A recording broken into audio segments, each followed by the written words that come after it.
दोस्तों, एक सवाल पूछता हूं।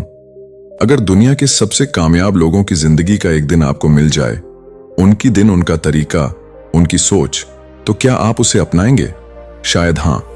लेकिन असल सवाल यह है कि आपको उसकी जरूरत क्यों है? क्योंकि आपके पास भी वही 24 घंटे हैं, वही दिमाग है, वही कैपेसिटी है। बस एक चीज अलग है, वो जानते हैं कि अपने दिमाग के साथ कैसे काम करना है। और हम में से ज्यादातर लोग अभी भी उससे लड़ रहे हैं। सुबह उठते हैं, मोटिवेशन ढूंढते हैं, थोड़ी देर में फोन हाथ में है, फिर एक रील, 2 रील, और पता चलता है कि आधा घंटा निकल गया। दिन शुरू होने से पहले ही दिमाग थक गया। शाम को देखते हैं, काम की लिस्ट जहां थी वहीं है, सिर्फ तारीख बदली है। ये लापरवाही नहीं है, ये समझ की कमी है, ये जानना कि हमारा दिमाग असल में काम कैसे करता है। न्यूरोसाइंस ने पिछले कुछ दशकों में यह बात बिल्कुल साफ कर दी है कि इंसानी दिमाग के कुछ बेसिक नियम होते हैं, और जो लोग उन नियमों को जानते हैं वो जिंदगी में उन लोगों से आगे निकल जाते हैं जो सिर्फ मेहनत करते हैं। मेहनत जरूरी है, लेकिन अगर सही दिशा में ना हो तो वो थकान देती है, नतीजे नहीं। आज आप जानेंगे 8 ऐसे नियम जो आपके दिमाग के अंदर पहले से मौजूद हैं। आपको कुछ बाहर से लाना नहीं है, बस यह समझना है कि जो आपके पास है उसे सही तरीके से इस्तेमाल कैसे करें। और एक बात, ये कोई मोटिवेशन स्पीच नहीं है जो सुनकर अच्छा लगे और कल सब भूल जाएं। ये वो समझ है जो एक बार आ जाए तो आपके हर दिन को बदल देती है। एक बात गौर करिए, जिस दिन आपकी नींद पूरी होती है उस दिन कोई भी काम भारी नहीं लगता। लोगों से बात करना आसान होता है, मुश्किल फैसले साफ नजर आते हैं, और सबसे खास बात, आप इरिटेट नहीं होते। लेकिन जिस दिन नींद कम हो, वही इंसान, वही काम, सब अलग लगता है। छोटी छोटी बातें परेशान करती हैं, कोई काम शुरू करने का मन नहीं होता, और पूरा दिन एक अजीब सुस्ती में गुजरता है। फर्क क्या था? सिर्फ नींद। हम नींद को आराम मानते हैं, लेकिन असल में यह आपके दिमाग की सबसे जरूरी प्रोसेसिंग टाइम है। दिन भर जो कुछ भी आपने सीखा, महसूस किया, झेला, वो सब नींद के दौरान सेटल होता है। जो यादें रखनी है वो पक्की होती हैं, जो इमोशनल बोझ है वो हल्का होता है, और दिमाग अगले दिन के लिए खाली होता है। ये काम जागते हुए नहीं होता, यह सिर्फ और सिर्फ गहरी नींद में होता है। अब समझिए असली समस्या क्या है। हम रात को सोने से पहले फोन देखते हैं, और उस वक्त जो हम देखते हैं, खबरें, बहस, कंपैरिजन, रील्स, यह सब हमारे दिमाग को एक्साइट करता है। वो शांत होने की बजाय और ज्यादा उलझ जाता है, और फिर नींद आती भी है तो वो उतनी गहरी नहीं होती। नतीजा यह कि आप 7-8 घंटे लेटे रहते हैं, लेकिन उठते हैं अभी भी थके हुए। प्रोडक्टिविटी की कोई भी टेक्निक उस इंसान के लिए काम नहीं करती जिसका दिमाग पहले से ही एग्जॉस्टेड है। इसीलिए जो लोग सच में अपने काम में आगे हैं, वो नींद को सबसे पहले प्रायोरिटी देते हैं, सबसे आखिर में नहीं। अगर आप अपनी जिंदगी में कोई एक चीज आज से बदलना चाहते हैं तो रात को सोने से 1 घंटा पहले स्क्रीन बंद कर दीजिए, सिर्फ यही। और देखिए, 1 हफ्ते में फर्क खुद नजर आएगा। एक पुरानी बात याद है, जब स्कूल में खेलकूद की पीरियड के बाद क्लास में बैठते थे तो दिमाग ज्यादा फ्रेश लगता था। उस वक्त समझ नहीं आता था क्यों।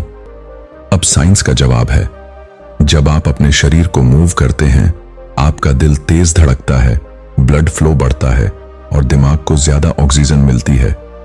इसके साथ कुछ ऐसे केमिकल्स रिलीज होते हैं जो नेचुरली आपके मूड को बेहतर करते हैं, फोकस बढ़ाते हैं, और उस अजीब सुस्ती को हटाते हैं जो दिन के बीच में आ जाती है। और यह सिर्फ उस दिन के लिए नहीं होता।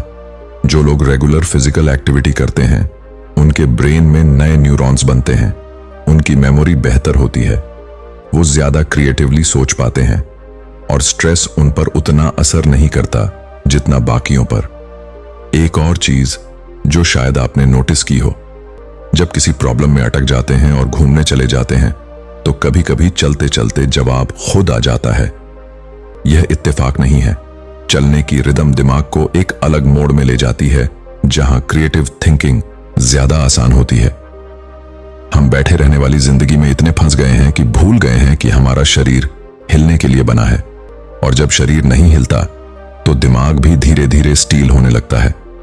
शुरुआत छोटी रखिए, रोज 15-20 मिनट कुछ भी, चाहे वॉक हो, स्ट्रेचिंग हो, सीढ़ियां चढ़ना हो, बस रोज करिए। एक हफ्ते बाद खुद महसूस होगा कि दिन की शुरुआत अलग है। हम सोचते हैं कि एक साथ कई काम करना टैलेंट है, लेकिन दिमाग की भाषा में यह एक महंगी गलती है। आपका दिमाग एक साथ दो चीजों पर सच में फोकस नहीं कर सकता।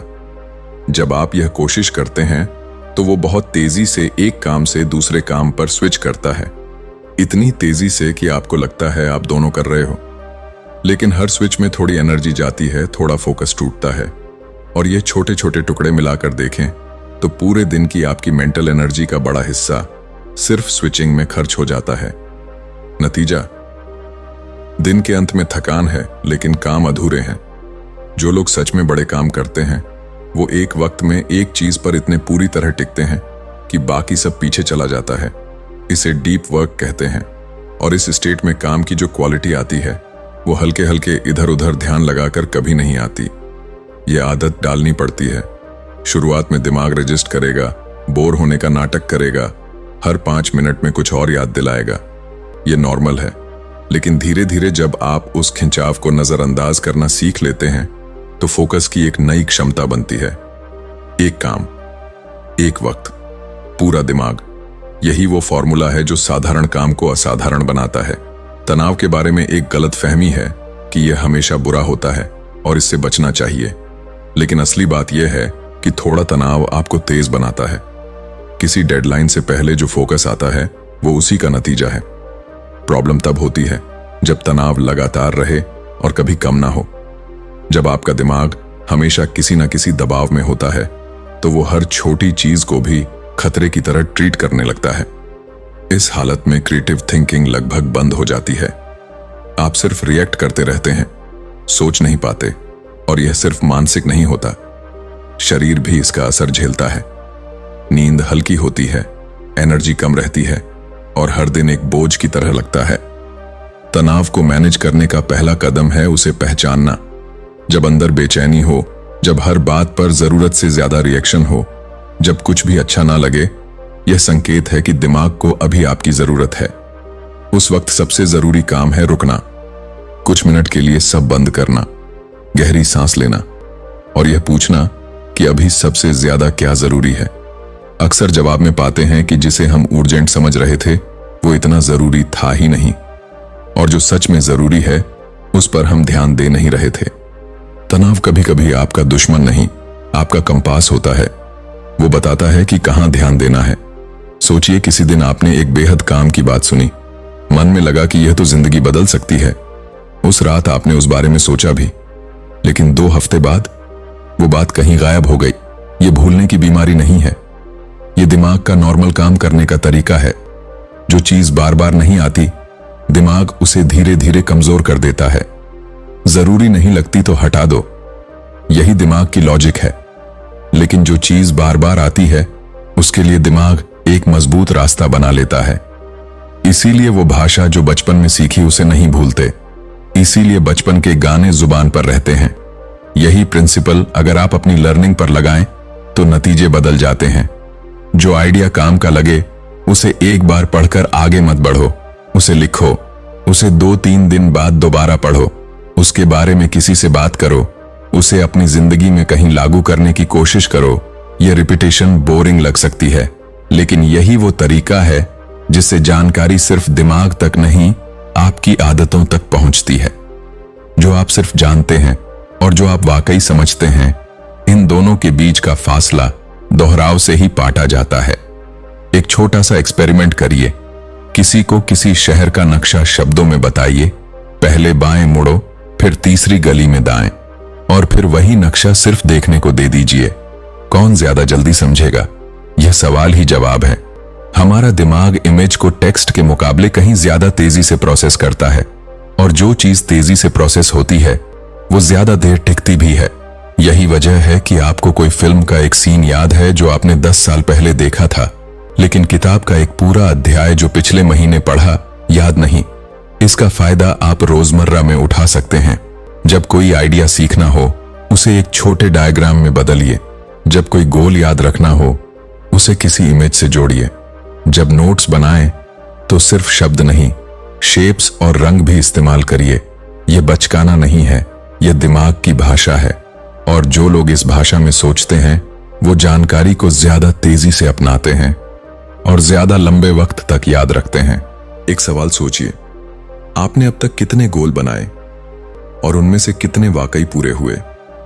अगर जवाब में ज्यादातर अधूरे हैं तो शायद कारण यह नहीं कि आप में क्षमता नहीं थी, कारण यह है कि उन गोल से कोई गहरी भावना जुड़ी नहीं थी। दिमाग की एक बड़ी सच्चाई यह है कि वो तर्क से शुरू हो सकता है लेकिन टिकता भावना पर है। जब किसी काम से आपका दिल जुड़ा हो, चाहे वो किसी अपने के लिए हो, किसी पुराने दर्द को ठीक करने के लिए हो या किसी सपने को जीने के लिए हो, तो उसे टालना मुश्किल होता है। लेकिन जो गोल सिर्फ इसलिए है क्योंकि यह करना चाहिए, उसे हर दिन जबरदस्ती धकेलना पड़ता है। अपने हर बड़े गोल के पीछे एक असली वजह ढूंढिए, वो वजह जो सिर्फ फायदे की नहीं, भावना की हो। जब वो वजह मिल जाए तो मोटिवेशन के लिए बाहर नहीं ढूंढना पड़ता। एक गलत धारणा है जो हम सब ने कहीं ना कहीं से अपना ली है कि जो ज्यादा घंटे काम करता है वो ज्यादा मेहनती है, लेकिन घंटे और नतीजे हमेशा साथ नहीं चलते। आपका दिमाग एक लिमिटेड बैटरी की तरह है, एक वक्त के बाद उसकी परफॉर्मेंस गिरती है। आप स्क्रीन के सामने बैठे हो, काम चल रहा है, लेकिन जो बन रहा है उसकी क्वालिटी आधी भी नहीं उतनी जो 1 घंटे पहले थी। उस हालत में काम जारी रखना वक्त की बर्बादी है, लेकिन एक छोटा ब्रेक 10-15 मिनट का दिमाग को रिसेट कर देता है, और जब आप वापस आते हैं तो वो शार्पनेस वापस आती है।